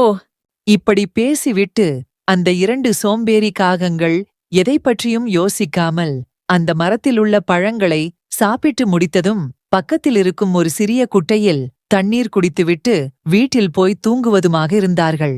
இப்படியே சில நாட்கள் கழித்து மழையும் ஆரம்பித்தது. ராஜிஜி, இது என்ன மழை இப்படி அதிகமாக பெய்கிறது? இப்ப நாம் எப்படி வெளியே போய் உணவு சாப்பிட்டு வர முடியும்? அதான் எனக்கும் தெரியவில்லை. இரு இன்னும் கொஞ்ச நேரம் வெயிட் பண்ணி பார்க்கலாம். மழை விட்டதும் போய் உணவு சாப்பிட்டு விட்டு வரலாம். இப்படி சொன்னதும் ராணிக்காகமும் சரி என்று சொல்லிவிட்டு வீட்டிலேயே சிறிது நேரம் வெயிட் பண்ணினார்கள். ஆனால் வெகு நேரமாகியும் மழை நிற்பது போல் தெரியவில்லை. உடனே ராணிக்காகம், ராஜிஜி, இது என்ன? இப்போதைக்கு இந்த மழை விடாது போல. எனக்கு வேறு ரொம்ப பசிக்குது. நாமளும் பானு சொன்ன மாதிரியே மாம்பழத்தையெல்லாம் எடுத்து வந்து சேமித்து வைத்திருக்கலாம். சரி கவலைப்படாத. இரு, என்ன பண்ணலாம் என்று யோசிக்கலாம். ராஜிஜி, இந்த மழைக்கெல்லாம் காரணம் அந்த வெள்ளை மேகமும் கருப்பு மேகமும் தான். வா, அவர்களிடம் சென்று மழையை நிறுத்த சொல்லுவோம். அப்படி சொல்லிவிட்டு இருவரும் மேகங்களிடம் சென்றார்கள். அங்கு சென்றதும், காகங்களே, இந்த மழையில் எதுக்கு இங்க வந்தீர்கள்? இந்த மழையில் எங்களை தேடி வரும் அளவிற்கு என்ன விஷயம் இருக்கிறது? வெள்ளை மேகமே, எதற்கு இவ்வளவு மழை? எங்களால் வெளியே சென்று உணவு கூட சாப்பிட முடியவில்லை. உங்களுக்கு தெரியாதா, மழைக்காலம் வருவதற்கு முன்னாலே உணவு எல்லாம் சேமித்து வைத்துக் கொள்ள வேண்டும் என்று? அதெல்லாம் எங்களுக்கு தெரியும். நீங்கள் இப்போது மழையை நிறுத்த வேண்டும். இல்லை, எங்களால் இப்போதைக்கு நிறுத்த முடியாது. எங்களிடம் உள்ள நீர்களை எல்லாம் மழையாக பேந்து விட்டுதான் நிறுத்துவோம். இதோ பாருங்கள், நீங்கள் இப்போது மழையை நிறுத்தாவிட்டால் உங்கள் இருவரையும் நாங்கள் பிரித்து விடுவோம். இப்போது நிறுத்துகிறீர்களா இல்லையா? இதோ பாருங்கள், நாங்கள் மழையை நிறுத்திவிட்டால் உங்கள் காட்டில் எந்த ஒரு மரத்திலும் காய்கள் வைக்காது. உங்களுக்கு குடிநீர் கூட கிடைக்காது. அதையெல்லாம் பரவாயில்லை, நாங்கள் பார்த்துக் கொள்கிறோம். நீங்கள் இப்போது மழையை நிறுத்திவிட்டு இங்கிருந்து செல்ல வேண்டும். இனிமேல் இங்க மழையே பெய்யக்கூடாது. இப்படி சொன்னதும் மேகங்கள் மழையை நிறுத்திவிட்டு அங்கிருந்து சென்று விட்டனர். உடனே 2 காகங்களும் அந்த மாமரத்தில் சென்று வழக்கம்போல் அந்த பழங்களை சாப்பிடுவதும் சாப்பிட்டுவிட்டு அந்த சிறிய குட்டையில் தண்ணீர் குடித்துவிட்டு வீட்டில் வந்து உறங்குவதுமாக இருந்தார்கள். இப்படியே சில மாதங்கள் கழிந்தன. இவர்கள் வழக்கம்போல் அந்த மாமரத்தில் பழங்களை பறித்து சாப்பிடலாம் என்று சென்றார்கள். ஆனால் அங்கு சென்றதும் மரத்தில் ஒரு மாம்பழம் கூட இல்லை. உடனே, ஏய் மாமரமே, ஏன் உன் கிளைகளில் ஒரு மாம்பழத்தை கூடும் காணவில்லை? உனக்கு என்ன ஆச்சு? காகங்களே, எனக்கு நீர் பற்றவில்லை. அதனால்தான் என் கிளையில் இருக்கும் இலைகள் எல்லாம் உதிர்ந்து கொண்டே வருகிறது. எனக்கு போதுமான நீர் இல்லாததனால் என்னால் காய்களையும் வைக்க முடியவில்லை. அப்படியா? இதோ இப்பொழுது உனக்கு நீர் எடுத்து வந்து ஊற்றுகிறோம். இப்படி சொல்லிவிட்டு இருவரும் இவர்கள் வழக்கம் போல் தண்ணீர் குடிக்கும் குட்டைக்கு சென்றார்கள். அங்கு சென்று பார்த்ததும், என்ன ராணி, இந்த குட்டையிலும் ஒரு துளி நீர் கூடம் காணவில்லை. இப்போ நாம் என்ன பண்ண போகிறோம்? ஆம், ஒரு துளி நீர் கூடமில்லை. தான் சரி, வாங்கள் வேறு எங்கேயாச்சும் தண்ணீர் இருக்கிறதா என்று பார்த்துவிட்டு வரலாம் என்று சொல்லிவிட்டு இருவரும் பல இடங்களில் தேடிப் பார்த்தனர். ஆனால் ஒரு இடத்தில் கூட தண்ணீர் கிடைக்கவே இல்லை. தண்ணீர் கிடைக்காததால் மீண்டும் அந்த மாமரத்திடமே சென்றார்கள். அங்கு சென்று, மாமரமே, நாங்கள் பல இடங்களில் தேடிவிட்டோம். எங்கேயுமே தண்ணீர் இல்லை. உன்னைப் போலவே நிறைய மரங்கள் வாடிப்போய்தான் இருக்கிறது. இப்போது தண்ணிக்கு எங்க போவது? அப்படியா? அப்படியென்றால் இனிமேல் இங்கு மழை பெய்தால் மட்டும்தான் இங்குள்ள எல்லா மரங்களும் பசுமையாக மாறி காய்கனிகளை வைக்கும். இல்லையென்றால் எல்லா மரங்களும் அழிந்துதான் போகும். இப்படி இருவரும் பேசிக் கொண்டிருந்தபோது அங்கு பானுவும் வந்தது. அங்கு மாமரம் சோர்ந்திருப்பதை பார்த்து, என்ன மாமரமே, ஏன் உன் கிளைகளில் இருக்கும் இலைகளெல்லாம் உதிர்ந்து போய்விட்டது? நம் காட்டில் மழை பெய்யாததால் எனக்கு நீர் பற்றவில்லை. அதனால்தான் என் கிளைகள் இருக்கும் இலைகள் எல்லாம் உதிர்ந்து விட்டது. அப்படியா? நான் நேற்று கூட பக்கத்துக் காட்டுக்கு சென்றிருந்தேன். அங்கு நிறைய மழை பெய்தது. ஆனால் நம் காட்டில் மட்டும் மழையே பெய்யவில்லை. நம் காட்டில் இருக்கும் வெள்ளை மேகத்துக்கும் கருப்பு மேகத்திற்கும் என்ன ஆச்சுன்னு தெரியலையே. அதுவா? நாங்கள்தான் அன்னைக்கு விடாமல் மழை பெய்து கொண்டே இருந்ததால் எங்களால் உணவு எடுக்க முடியவில்லை. அதனால்தான் நாங்கள் வெள்ளை மேகத்திடம் சென்று இனிமேல் இங்கே மழையே பெய்யக்கூடாது என்று கூறினோம். அதனால்தான் இங்கிருந்து பக்கத்துக் காட்டில் சென்று மழை பெய்கிறது. அப்படியா பார்த்தீர்களா? உங்களால் இங்கு மழை பெய்யாததனால் நாம் எல்லோரும் உணவில்லாமல் நீரில்லாமல் தவிக்கிறோம். ஆம், நாங்கள் செய்தது தவறுதான். இனிமேல் இந்த மாதிரி செய்ய மாட்டோம். இப்போ மழை பெய்வதற்கு என்ன பண்ண வேண்டும்? சரி, வாங்க நம் மேகங்களிடம் சென்று மன்னிப்பு கேட்டு நம் காட்டிலும் மழை பெய்ய வைக்கலாம் என்று சொல்லி காகங்களையும் மற்ற பறவைகளையும் அழைத்துக் கொண்டு வெள்ளை மேகத்திடம் சென்றார்கள். அங்கு சென்று, மேகங்களே, எங்களை மன்னித்து விடுங்கள். நாங்கள் செய்தது தவறுதான். நீங்கள் எங்கள் காட்டில் மழை பெய்யாததால் எங்களுக்கு உணவும் கிடைக்கவில்லை, நீரும் கிடைக்கவில்லை. எங்களை மன்னித்து இங்கு காட்டில் வந்து மழை பெய்யுங்கள். பார்த்தீர்களா, நாங்கள் இல்லாவிட்டால் உங்களுக்கு என்னென்னவெல்லாம் கிடைக்காமல் போகிறது. இனிமேலாவது நீங்கள் எந்த தவறும் செய்யாமல் இருக்க வேண்டும், சரியா? என்று சொல்லியதும் அதற்கு அனைவரும் சரி என்று கூறிவிட்டு வீட்டிற்கு சென்று விட்டார்கள். மீண்டும் வழக்கம் போல் காட்டில் மழை பெய்யத் தொடங்கின. எனவே மழைதான் நம்மளை எல்லாம் வாழ வைக்கிறது. மழை இல்லாவிட்டால் நமக்கு உண்ண உணவும் கிடைக்காது, குடிப்பதற்கு குடிநீரும் கிடைக்காது.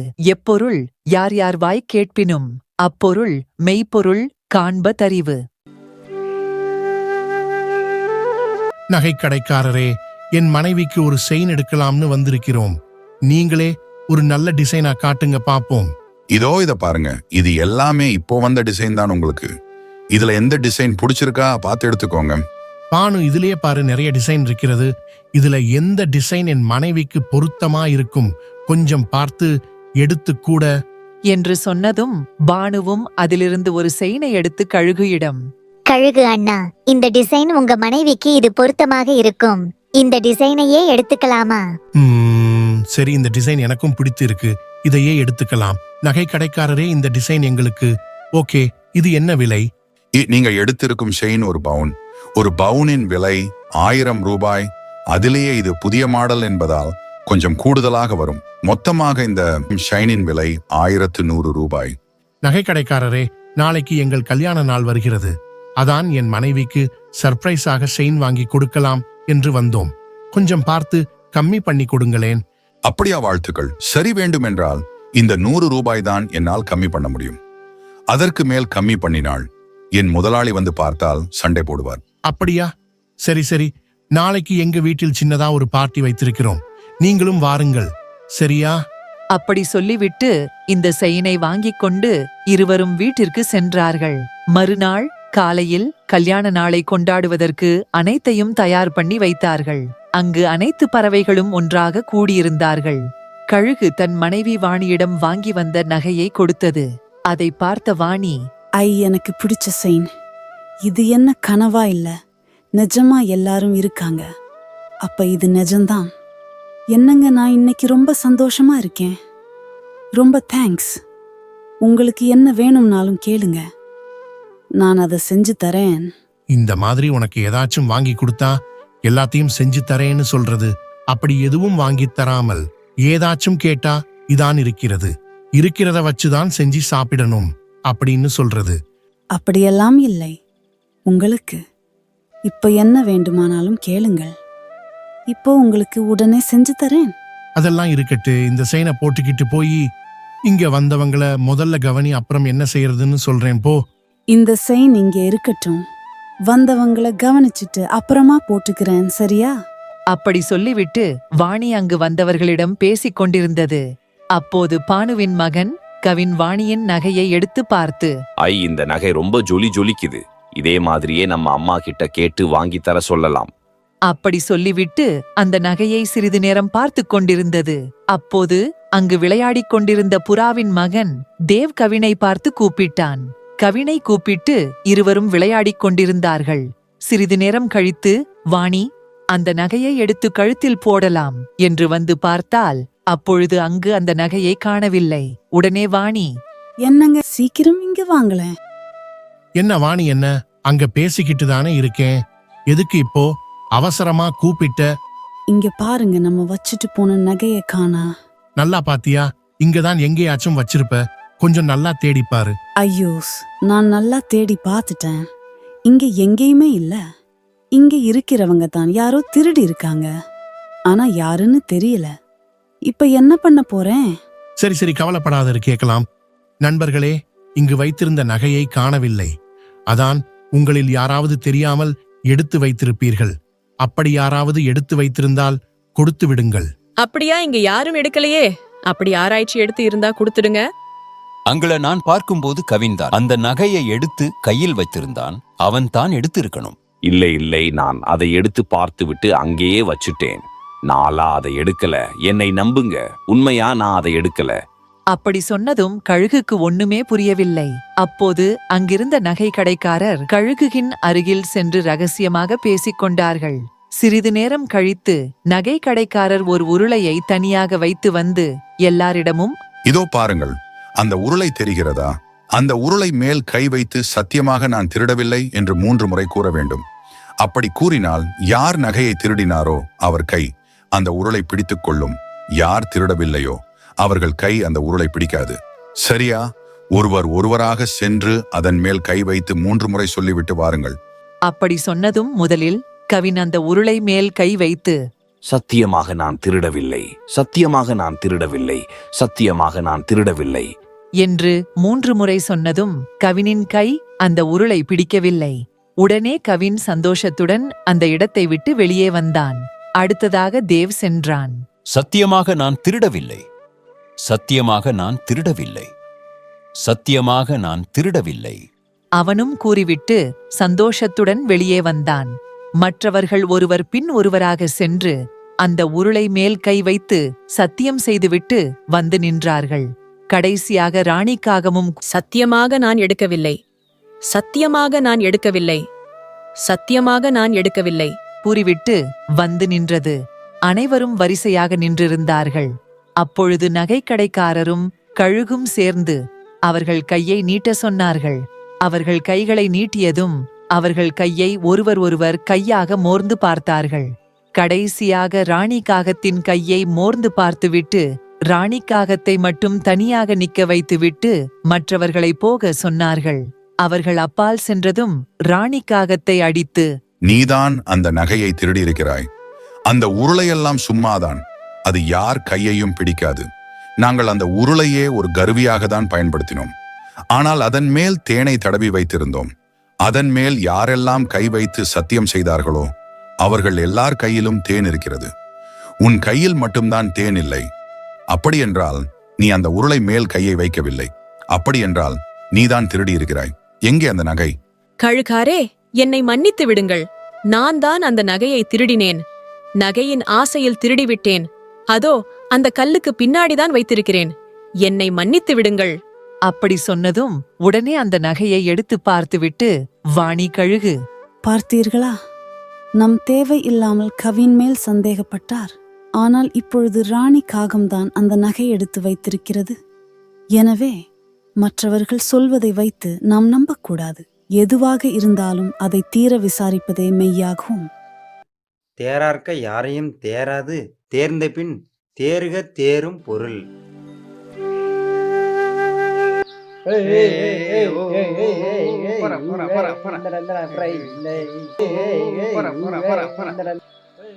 குழந்தைகளே, விளையாடியது போதும், வாங்க சாப்பிட்டு விட்டு அப்புறமா விளையாடலாம். ஏய், அங்க பாருங்க, அம்மா கூப்பிடுறாங்க, வாங்க போலாம். இந்தாங்க செல்ல குழந்தைகளே, ஆளுக்கு ஒன்னொன்னாக எடுத்து சாப்பிடுங்க. என்னது, எப்பயும் போல மாம்பழம் தானா? எனக்கு ஒன்றும் வேண்டாம், போ.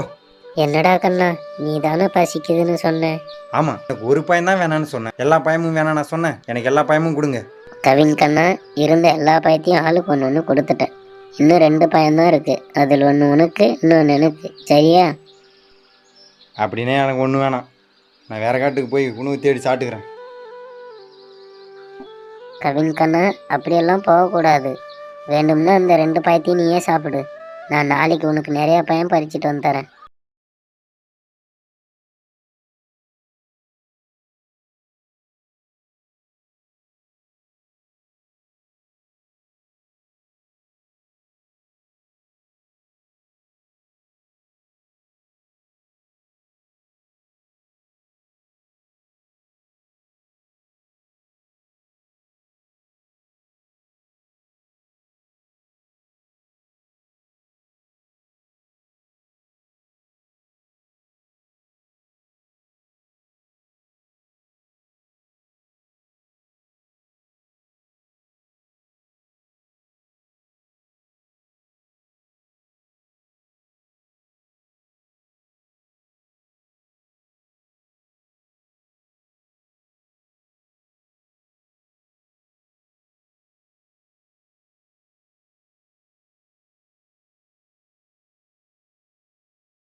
அப்படி சொல்லி கழுகு தன் வீட்டிற்கு அழைத்து கொண்டு சென்றது.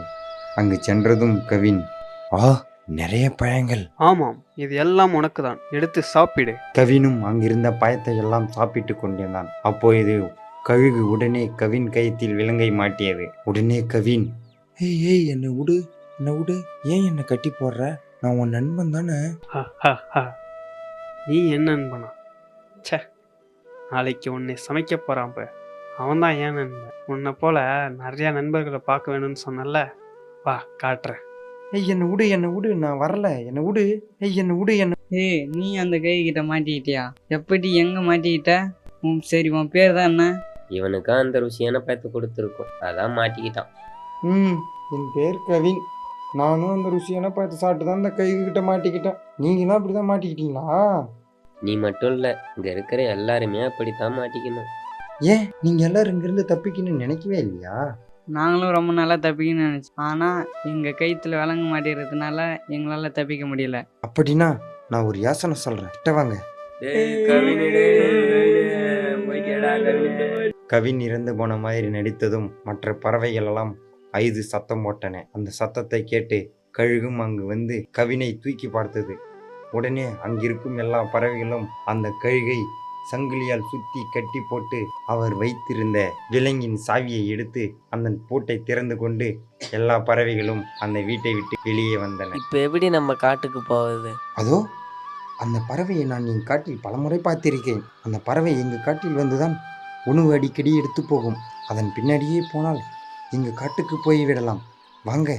என்று சொல்லி அனைவரும் ஒன்றாக அந்த பறவையின் பின் தொடர்ந்து சென்றார்கள். வெகு தூரம் சென்றதும், அதோ பாருங்கள், அதுதான் நாங்கள் வசிக்கின்ற காடு, வாங்கள் போகலாம். ஏய், அங்கே பாருங்க, கவின் வந்துட்டான். கவின், இவ்வளோ நாளா எங்கடா போயிருந்த? அம்மா, என்னை மன்னிச்சிடுங்கம்மா. நீங்கள் சொல்ல சொல்ல கேட்காம நான் போனேன்ல, அங்கே போய் ஒரு ராட்சச கைகு கிட்ட மாட்டிக்கிட்டோமா. இவங்களும் என்ன மாதிரி அந்த கைகு கிட்ட மாட்டிக்கிட்டவங்க தான். ஆமாம்மா, நாங்கள் எல்லாம் தப்பிச்சது கவின் தான் காரணம். கவின், ஒருத்தவங்களை பார்த்த உடனே இவங்க நல்லவங்களா கெட்டவங்களான்னு முடிவு பண்ணக்கூடாது. அவங்கள பற்றி முழுசாக தெரிஞ்சதுக்கு அப்புறம் தான் நீ ஒரு முடிவுக்கே வரணும். இல்லைன்னா இப்படித்தான் ஆபத்தில் போய் முடியும். இனிமேல் இந்த மாதிரி யாராச்சும் செய்வீங்களா? செய்ய மாட்டோமா. சரி சரி கவின், நீ உன் நண்பர்களும் போய் ஓய்வெடுங்க. எனவே ஒருவரிடம் பழகுவதற்கு முன்பு அவரை பற்றி பல முறை ஆராய்ந்து பார்த்து தெரிந்து கொண்டு அவரிடம் பழக வேண்டும். அப்படி அவரிடம் பழகிய பிறகு அவரை ஆராய்ந்து பார்த்து தெரிந்து கொள்வதில் ஒரு பிரயோஜனமும் கிடையாது. ஜெய்ப்பூர் என்ற காட்டில் பாலு குருவியும் பானு குருவியும் வாழ்ந்தார்கள். ஒரு நாள் பானு குருவி பாலுவிடம், என்னங்க, நாளைக்கு விநாயகர் சதுர்த்தி வருகிறது. நாம் விநாயகருக்கு பலகாரங்கள் செய்து படையல் போட வேண்டும். ஆனால் நம்மிடம் பலகாரம் செய்வதற்கு எதுவும் இல்லை. நீங்கள் மார்க்கெட் சென்று பலகாரம் செய்வதற்கு ஏதாச்சும் வாங்கி வாங்க. இதையெல்லாம் முன்கூட்டியே சொல்லக்கூடாதா? நேற்றுதான் நம் வீட்டிற்கு தேவையான மல்லிகை பொருட்களை வாங்கி வந்தேன். இப்போ என்னிடம் 50 ரூபாய் தான் இருக்கிறது. நான் என்ன வாங்கி வரது? நீயே சொல்லு பாப்போம். அப்படியா? சரி, நீங்கள் அந்த 50 ரூபாயை அப்படியே வையுங்கள். நாளைக்கு விநாயகர் சிலை வாங்குவதற்கு தேவைப்படும். என்னது, 50 ரூபாய்க்கு விநாயகர் சிலையா? 50 ரூபாய்க்கு எல்லாம் விநாயகர் சிலை யாரும் தரமாட்டார்கள். உங்களுக்கு ஏன் அதெல்லாம்? நான் நாளைக்கு 50 ரூபாய்க்கு விநாயகர் சிலையை வாங்கி வருகிறேன். சரி, விநாயகருக்கு படைப்பதற்கு என்ன செய்யப் போகிறாய்? அதான் நம் வீட்டில் அரிசி மாவும் வேர்க்கடலையும் இருக்கிறதல்லவா, அதை வைத்து கொழுக்கட்டை செய்து விநாயகருக்கு படையல் வைப்போம். அப்படியென்று பேசி முடிவு செய்தார்கள். அதே காட்டில் ராணிக்காகமும் ராஜிக்காகமும் வாழ்ந்து வந்தார்கள். நாளைக்கு விநாயகர் சதுர்த்தின வருகிறது. நாம் விநாயகருக்கு பிடித்த கொழுக்கட்டை செய்து படையல் இடலாமா? எனக்கும் கொழுக்கட்டை என்றால் மிகவும் பிடிக்கும். ஆனால் நம் வீட்டில் கொழுக்கட்டை செய்வதற்கு எதுவும் இல்லை. வேண்டுமென்றால் சுண்டல் தான் இருக்கிறது. அதை செய்து விநாயகருக்கு படையல் வைப்போமா? சுண்டலா? விநாயகருக்கு சுண்டல் எல்லாம் பிடிக்காது. அவருக்கு கொழுக்கட்டை தான் பிடிக்கும். வழிகேட்டை இல்லாமல் படையல் வைத்தால் விநாயகர் அதை ஏற்றுக்கொள்ள மாட்டார். சரி, நீங்கள் நாளைக்கு விநாயகர் சிலை வாங்குவதற்கு போகும்போது அப்படியே கொழுக்கட்டை செய்வதற்கு அரிசி மாவும் கொஞ்சம் வேர்க்கடலையும் வாங்கி வந்தால் கொழுக்கட்டை செய்யலாம் என்று பேசிக்கொண்டார்கள். மறுநாள் காலையில் விநாயகர் சதுர்த்தியை கொண்டாடுவதற்காக பானு குருவி கொழுக்கட்டையை செய்து கொண்டிருந்தாள். நம்மிடம் கொழுக்கட்டை மட்டும்தான் செய்கிறோம், வேற ஏதாச்சும் பலகாரம் செய்யலாம் என்று பார்த்தால் நம்மிடம் பணம் இல்லை. பணம் மட்டும் இருந்திருந்தால் நிறைய பலகாரங்கள் செய்து விநாயகருக்கு படையல் வைத்திருக்கலாம் என்று மனதில் புலம்பிக் கொண்டே பானு குருவி கொழுக்கட்டையை செய்து கொண்டிருந்தாள். ஆனால் ராணி காகம் வைத்திருந்த சுண்டலையும் செய்யாமல் ராஜி காகத்திடம், விநாயகருக்கு கொழுக்கட்டை என்றால் பிடிக்கும், அதை தான் செய்து படையலிட வேண்டும் என்று சொன்னீர்கள். ஆனால் நம்மிடம் போய் கட்டை செய்வதற்கு எதுவும் இல்லையே, இப்போ என்ன செய்வது? நீங்கள் தானே சொன்னீர்கள் விநாயகருக்கு கொழுக்கட்டை என்றால் பிடிக்கும், அதை தான் செய்து படையலிட வேண்டும் என்று சொன்னீர்கள். அதான் நீங்கள் மார்க்கெட் சென்று அரிசி மாவும் வேர்க்கடலையும் வாங்கி வாருங்கள். நம்மிடம் விநாயகர் சிலை வாங்குவதற்கு மட்டும்தான் பணம் இருக்கிறது. அதனால் நீ சுண்டலை செய். அந்த சுண்டலையே விநாயகருக்கு படையல் வைப்போம். நான் சென்று விநாயகர் சிலையை வாங்கி வருகிறேன். என்னது, சுண்டல் செய்யவா? எனக்கு சுண்டல் எல்லாம் பிடிக்காது. கொழுக்கட்டை தான் வேண்டும். எப்படியாச்சும் கொழுக்கட்டையை செய்து படையலிட வேண்டும். சரி, நான் முதலில் விநாயகர் சிலையை வாங்கி வருகிறேன். பிறகு படையல் வைப்பதற்கு என்ன செய்யலாம் என்று பார்க்கலாம் என்று சொல்லிவிட்டு ராஜி காகம் விநாயகர் சிலையை வாங்க சென்று விட்டது. பிறகு பானு குருவி பாலு குருவியிடம், நீங்கள் சென்று விநாயகர் சிலையை வாங்கி வாருங்கள், நான் அதற்குள் கொழுக்கட்டையை செய்து விடுகிறேன். சரி, ஆனால் நம்மிடம் 50 ரூபாய் தானே இருக்கிறது. அங்கு சென்று விநாயகர் சிலை வாங்குவதற்கு பணம் பத்தவில்லை என்றால் என்ன செய்வது என்று கேட்டுக்கொண்டிருந்த போது ராஜி காகம் விநாயகர் சிலையை வாங்கிக் கொண்டு அந்த பக்கமாக வந்தது. அதை பார்த்த பானு குருவி, ராஜி அண்ணா, ராஜி அண்ணா என்று சத்தமாக கூப்பிட்டது. அதை பார்த்த காகம் அங்கு சென்று, என்ன பானு, எதற்காக என்னை கூப்பிட்டாய்? நான் வீட்டிற்கு செல்ல வேண்டும், சீக்கிரம் சொல். நீங்கள் இந்த விநாயகர் சிலையை என்ன விலைக்கு வாங்கி வந்தீர்கள்? நாங்களும் விநாயகர் சிலை வாங்க வேண்டும். அதற்காக தான் உங்களை கூப்பிட்டேன். நான் இந்த சிலையை 100 ரூபாய் கொடுத்து வாங்கி வந்தேன். சரி, நீ விநாயகருக்கு படையல் வைப்பதற்கு என்ன செய்திருக்கிறாய்? எங்களிடம் கொழுக்கட்டை மட்டும்தான் உள்ளது. மற்ற பலகாரங்கள் வாங்கவும் இல்ல செய்வதற்கோ எங்களிடம் பணம் இல்லை. அப்படியென்றால் நீங்கள் விநாயகர் சிலையை எப்படி வாங்குவீர்கள்? சிலை வாங்குவதற்கு பணம் இருக்கிறதா? எங்களிடம் 50 ரூபாய் இன்னும் இருக்கிறது. அதை வைத்துதான் விநாயகர் சிலையை வாங்க வேண்டும். இப்போ நாங்கள் இருவரும் சிலையை வாங்குவதற்குத்தான் செல்கிறோம். சரி, நீங்கள் சென்று வாருங்கள் என்று கூறிவிட்டு பானு குருவியும் பாலு குருவியும் விநாயகர் சிலையை வாங்குவதற்காக புறப்பட்டார்கள். ராஜிக்காகவும் சிலையை எடுத்துக்கொண்டு தன் வீட்டிற்கு சென்று ராணி காகத்திடம், ராணி, பானு குருவி வீட்டில் இல்ல, கொழுக்கட்டை செய்து வைத்திருக்கிறது. பானு குருவியும் பாலு குருவியும் விநாயகர் சிலை வாங்குவதற்காக வீட்டிலிருந்து சென்று விட்டார்கள். இதுதான் நமக்கு நல்ல சமயம். நாம் விநாயகருக்கு படையில் வைப்பதற்காக கொழுக்கட்டை பார்த்தோம். இல்ல, இதை திருடி எடுத்துட்டு வந்து விநாயகருக்கு படை வைக்கலாமா? சரி சரி வா. நாம் அந்த குருவி வீட்டுக்கு சென்று அந்த குருவி திரும்பி வருவதற்குள் அங்கிருக்கும் கொழுக்கட்டையை நாம் திருடி எடுத்துக்கிட்டு வந்துவிடலாம் என்று சொல்லிக்கொண்டு பானு குருவி வீட்டிற்கு சென்று அங்கிருந்த கொழுக்கட்டை அனைத்தையும் எடுத்துக்கொண்டு சென்று விட்டார்கள். சிறிது நேரம் கழித்து பானு குருவியும் பாலு குருவியும் விநாயகர் சிலையை வாங்கிக் கொண்டு வீட்டிற்கு வந்தபோது அங்கு செய்து வைத்திருந்த அனைத்து கொழுக்கட்டையும் காணவில்லை என்று அவர்கள் அதிர்ச்சி அடைந்தார்கள். உடனே பானு பாலுவிடம், என்ன இது? இங்குதானே கொழுக்கட்டை எல்லாம் செய்து வைத்திருந்தேன். நம் விநாயகர் சிலையை வாங்கி வருவதற்குள் கொழுக்கட்டை முழுவதும் யார் எடுத்துச் சென்றிருப்பார்? இப்போ இது விநாயகருக்கு நாம் எப்படி படையலிடுவது? சரி, கவலைப்படாதே. நம்மளை கடவுள் சோதிக்கிறார் போல. இப்போ என்ன கொழுக்கட்டை இல்லை என்றால் என்ன, நம் வீட்டில் ஏதேனும் இனிப்பு பொருள் இருக்கிறதா? என்னை இணைப்பு இருக்கிறது. சர்க்கரையும் வெல்லம்தான் இருக்கிறது. அதை வைத்து என்ன பண்ணப் போகிறோம்? அந்த வெள்ளத்தை சிறிது தண்ணீரில் கரைத்து எடுத்து வா. அதை வைத்து நம் விநாயகருக்கு படையல் இடுவோம். நம்மிடம் வேறு ஏதும் விநாயகருக்கு படைப்பதற்கு பலகாரம் வாங்க பணமும் இல்லை. செய்து வைத்த கொழுக்கட்டையும் இல்லை. வேறு என்ன பண்ண முடியும்? இதைதான் படைத்தாக வேண்டும். அப்படி சொல்லிவிட்டு அவர்கள் விநாயகருக்கு படையலிடத் தொடங்கினார்கள். இங்கு ராணிக்காகமும் ராஜிக்காகமும் அந்த பானுகுருவி என்ன செய்து கொண்டிருக்கிறதோ நாம் அது செய்து வைத்திருந்த கொழுக்கட்டையை எடுத்துக்கொண்டு வந்து விட்டோம். சரி சரி, வேகமாக விநாயகருக்கு தடையில்லை. சீக்கிரமாக படைத்துவிட்டு இந்த கொழுக்கட்டை எல்லாம் சாப்பிடலாம் என்று கூறிவிட்டு இவர்களும் விநாயகருக்கு படையலிடத் தொடங்கினார்கள். அங்கு பானு குருவி விநாயகருக்கு படையல் வைத்து கடவுளிடம், கடவுளே, ஏன் எங்களை இப்படி சோதிக்கிறாய்? நாங்கள் உனக்கு படையிடுவதற்குத்தானே கொழுக்கட்டை செய்து வைத்தேன். ஆனால் உன் சிலை வாங்குவதற்காக சிறிது நேரம் வெளியே சென்றபோது உனக்கு செய்து வைத்திருந்த கொழுக்கட்டையை யாரோ திருடிக் கொண்டு சென்று விட்டார்கள். எங்களிடம் இப்பொழுது உனக்கு படையல் வைப்பதற்கு எதுவும் இல்லை. எங்களை மன்னித்து அருள் புரியுமாறு கேட்டுக்கொள்கிறேன். அப்படியென்று பானுகுருவி கடவுளிடம் வேண்டிக் கொண்டிருந்தார். இங்கு ராணிக்காகமும் ராஜிக்காகமும் கடவுளிடம், கடவுளே, உனக்கு பிடித்த கொழுக்கட்டையை படைகளாக உனக்கு வைத்து உன்னை வணங்குகிறோம். நாங்கள் பொன்னும் பொருளுடனும் நன்றாக வாழ வேண்டும் என்று கடவுளிடம் வேண்டிக் கொண்டிருந்தார்கள். அங்கு பானுகுருவி பாலுகுருவியும் கடவுளை நல்ல மனதுடன் வேண்டிவிட்டு கண்களை திறந்த பொழுது விநாயகருக்கு வைத்திருந்த படையலில் திடீரென கொழுக்கட்டை வந்திருந்ததை பார்த்தன. உடனே பானு, என்ன இது அதிசயமாக இருக்கிறது? நாம் வெறும் வெள்ளத்தை தான் கரைத்து வைத்தோம். எப்படி கொழுக்கட்டையாக மாறியது? கடவுளே, நீங்களா இதை செய்தீர்கள்? எங்களின் நிலைமையை புரிந்து கொண்டதற்கு உங்களுக்கு நாங்கள் மிகவும் கடமைப்பட்டிருக்கிறோம் என்று சொல்லிவிட்டு இருவரும் மகிழ்ச்சியுடன் அந்த கொழுக்கட்டையை சாப்பிடத் தொடங்கினார்கள். இங்கு ராணிக்காகமும் ராஜிக்காகமும் கடவுளை வணங்கிவிட்டு கண்களை திறந்தபோது அவர்கள் விநாயகருக்கு வைத்திருந்த படையலில் கொழுக்கட்டை காணாமல் போயிருந்தது. அதை பார்த்து ராணி காகம், நாம் படையலில் வைத்திருந்த கொழுக்கட்டையெல்லாம் எங்கே ஒன்று கூடும் காணவில்லையே. ஒருவேளை மொத்த கொழுக்கட்டையும் விநாயகரை சாப்பிட்டு விட்டாரோ? பானு கூறி வீட்டிலிருந்து கொழுக்கட்டையை திருடி வந்து விநாயகருக்கு படைத்தோம். ஆனால் நம் வைத்திருந்த படையலில் ஒரு கொழுக்கட்டையும் இல்லை. அப்படி என்று நினைத்துக்கொண்டு வருத்தத்துடன் இருவரும் இருந்தார்கள்.